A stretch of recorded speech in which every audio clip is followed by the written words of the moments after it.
হাই বন্ধুসকল, আপোনালোকক আমাৰ ইউটিউব চেনেলৰ অন্য এটা ভিডিঅ'লৈ স্বাগতম জনালোঁ। বন্ধুসকল, যিসকল ষ্টুডেণ্টছে মেট্ৰিক পাছ কৰি পেলাই এইচএছ ফাৰ্ষ্ট ইয়েৰত অনলাইন এডমিশ্যন লৈছিলে দৰ্পণ পৰ্টেলত, তাৰ ৰিজাল্ট ডিক্লেয়াৰ কৰা হ'ল বন্ধুসকল। মানে কোনখন কলেজত পাব, কোনখন কলেজত ৰিজেক্ট হ'ব, ইয়াত সকলোখিনি দিলে। আৰু কেতিয়া এডমিশ্যন কলেজত গৈ ল'ব লাগিব, আপোনালোকে কেনেকৈ একচেপ্ট কৰিব লাগিব, ভিডিঅ'টোত সকলোখিনি চাই থাকিব। আমি ভিডিঅ'টোত সকলোখিনি আলোচনা কৰিম। আপোনালোকে চেক কৰিবলৈ হ'লে দৰ্পণ পৰ্টেলত আহিব, যাৰ লিংক ভিডিঅ' ডিছক্ৰিপশ্যনত দিয়া থাকিব। আপোনালোকে তাত ক্লিক কৰিব। ক্লিক কৰাৰ পিছত এনেকৈ পেজখন মুকলি হ'ব। ইয়াত আপোনালোকে আপোনালোকৰ মোবাইল নম্বৰটো, ডেট অফ বাৰ্থ আৰু 4 ডিজিট পিন, যিটো অনলাইন এডমিশ্যনৰ সময়ত আপোনালোকে ইউজ কৰিছিলে, যিটো মোবাইল নম্বৰ দিছিলে, ডেট অফ বাৰ্থ দিছিলে আৰু 4 ডিজিট যিটো পিন দিছিলে, সেইটো টাইপ কৰিব। টাইপ কৰি লগ ইন এজ ষ্টুডেণ্ট যিটো অপশ্যন আছে, লগ ইন এজ ষ্টুডেণ্ট অপশ্যনটোত আপোনালোকে ক্লিক কৰি দিব। ক্লিক কৰি দিয়াৰ লগে লগে আপোনালোকৰ পেজখন মুকলি হৈ যাব, যিখন এডমিশ্যনৰ সময়ত মুকলি হৈছিলে দৰ্পণ পৰ্টেলত। তাত আপোনালোকৰ পেজখন মুকলি হ'ব, আপোনালোকৰ স্ক্ৰীণত শ্ব' কৰিব। আপোনালোকে প্ৰথমতে এনেকৈ মোবাইল নম্বৰটো টাইপ কৰিব, তাৰপাছত ডেট অফ বাৰ্থ, তাৰপিছত 4 ডিজিট পিন। মই এনেকৈ টাইপ কৰি লৈছোঁ, টাইপ কৰি আপোনালোকক দেখাই আছোঁ। আৰু আপোনালোকে লগ ইন কৰোঁতে যদি 4 ডিজিট পিনটো পাহৰিছে, তেন্তে ফৰগট যিটো ডিটেইলছ আছে তলত, ফৰগট লগ ইন ডিটেইলছ, সেই অপশ্যনটোত ক্লিক কৰিব। যদি আপোনালোকে পাহৰিছে 4 ডিজিট পিনটো, তেন্তে মোক কমেণ্ট কৰিব, মই আপোনালোকক দেখাই দিম কি কৰিব লাগে। এনেকৈ আপোনালোকে মোবাইল নম্বৰটো, ডেট অফ বাৰ্থটো আৰু 4 ডিজিট পিনটো টাইপ কৰি পেলাই লগ ইন কৰিব। শুদ্ধকৈ দিব, শুদ্ধকৈ ফিল কৰি পেলাই লগ ইন কৰিব। এনেকৈ সকলোখিনি ফিল কৰি পেলাই লগ ইন এজ ষ্টুডেণ্ট যিটো অপশ্যন আছে তাত ক্লিক কৰি দিব। ক্লিক কৰি দিয়াৰ লগে লগে হোম পেজখন মুকলি হৈ যাব দৰ্পণৰ। ইয়াত দেখিছে আপোনালোকে এডমিশ্যন অফাৰ, এখন কলেজৰ এডমিশ্যন আহি আছে অফাৰ। এপ্লিকেশ্যন ছাবমিটেড, মই 4খন কলেজৰ ছাবমিট কৰিছিলোঁ, আপোনালোকে নিশ্চয় দেখিছে। এখন কলেজৰ এডমিশ্যন অফাৰ, অৰ্থাৎ এখন কলেজত মানে ছিটটো পাইছোঁ। যিজন ষ্টুডেণ্টৰ মই এপ্লাই কৰিছিলোঁ, সেইজন ষ্টুডেণ্টে এখন কলেজত এডমিশ্যন অফাৰ পাইছে।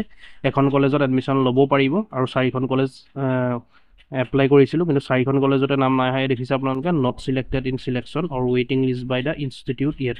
আপোনালোকৰ যিকেইখন কলেজত ছিলেক্ট নহয়, এনেকুৱাকৈ দেখুৱাই দিব নট ছিলেক্টেড বুলি। ইয়াত দেখিছে আপোনালোকে, মই কেইবাখন কলেজতো কৰিছিলোঁ, কিন্তু ৱেইটিং লিষ্ট মাৰিব বুলি জনাইছে ইনষ্টিটিউটত। কিন্তু ৱেইটিং লিষ্টলৈকে ৰৈ থাকিলে নহ'ব বন্ধুসকল, ইয়াত ৰিজেক্ট কৰা হৈছে, একচেপ্ট কৰা নাই। কিন্তু এখন কলেজত এয়া একচেপ্ট কৰিছে, এখন কলেজত মাত্ৰ। দেখিছে আপোনালোকে এইখন, congrats, you have been offered admission by the institute, please accept admission offer in one institution only। ইয়াত দেখিছে আপোনালোকে এখন কলেজত একচেপ্ট কৰিছে, মানে এখন কলেজত ছিট পাইছোঁ এজন ষ্টুডেণ্টৰ, যিজনৰ মই এপ্লাই কৰিছিলোঁ। আৰু বন্ধুসকল, যিখন কলেজত একচেপ্ট কৰিছে তাত নিজেও একচেপ্ট কৰিব লাগিব। ইয়াত দেখিছে আপোনালোকে একচেপ্ট এডমিশ্যন ৰিকুৱেষ্ট, যিটো ৰিকুৱেষ্ট দিয়া হৈছে এইটো একচেপ্ট কৰিব লাগিব, তেতিয়াহে এডমিশ্যন ল'ব পাৰিব। আৰু ইয়াত একনলেজমেণ্ট আপোনালোকে ৰিচিপ্টটোও চাব পাৰিব। একনলেজমেণ্ট ৰিচিপ্ট যিটো অপশ্যন আছে তাত ক্লিক কৰি দিলে হ'ল।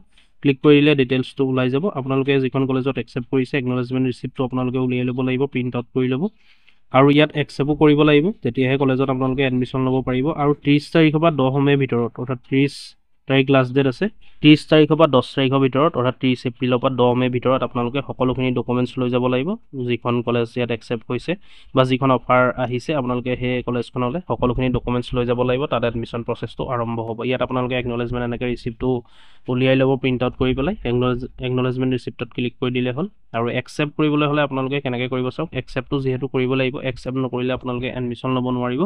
একচেপ্টটো ফাৰ্ষ্ট মোবাইলত ইয়াত কৰি একচেপ্ট কৰিবলৈ হ'লে একচেপ্ট এডমিশ্যন ৰিকুৱেষ্ট যিটো অপশ্যন আছে তাত ক্লিক কৰিব। ক্লিক কৰাৰ পিছত ইয়াত চাওক আপোনালোকে very careful accept only one admission offer, other admission offer if any will be cancelled also'. আপোনালোকে দেখিছে ইয়াত যিখন কলেজত আপোনালোকে মানে একচেপ্ট কৰে, ধৰক 5খন কলেজৰ নাম আহিলে, যদি এখনত একচেপ্ট কৰে বাকীকেইখন অট'মেটিক কেনচেল হৈ যাব। সেইকাৰণে আপোনালোকে ভালকৈ চাই মেলি কৰিব কোনখন কলেজত এডমিশ্যন ল'ব। আৰু একচেপ্ট কৰিবলৈ হ'লে ইয়াত আপোনালোকৰ যিটো 4 ডিজিট পিন আছে, পিনটো মাৰিব, মাৰি পেলাই একচেপ্ট এডমিশ্যন যিটো অপশ্যন আছে তাত ক্লিক কৰি দিব, এডমিশ্যন একচেপ্ট হৈ যাব। আৰু চাওক আপোনালোকে ইনষ্টিটিউশ্যন ভিজিট কৰিব লাগিব 30 তাৰিখৰ পৰা 10 তাৰিখৰ ভিতৰত। মই যিহেতু প্ৰথমত কৰিছোঁ, আপোনালোকে সকলোখিনি নেচেচেৰী ডকুমেণ্টছ লগত লৈ যাব, like class 10 marksheet, admit card আৰু passport size photograph, caste certificate, এনেকুৱা ধৰণৰ সকলো ডকুমেণ্টছ আপোনালোকে লৈ যাব। লৈ গৈ পেলাই তাত এডমিশ্যনটো ল'ব 30 তাৰিখৰ পৰা 10 তাৰিখৰ ভিতৰত, 30 এপ্ৰিলৰ পৰা 10 মে'ৰ ভিতৰত।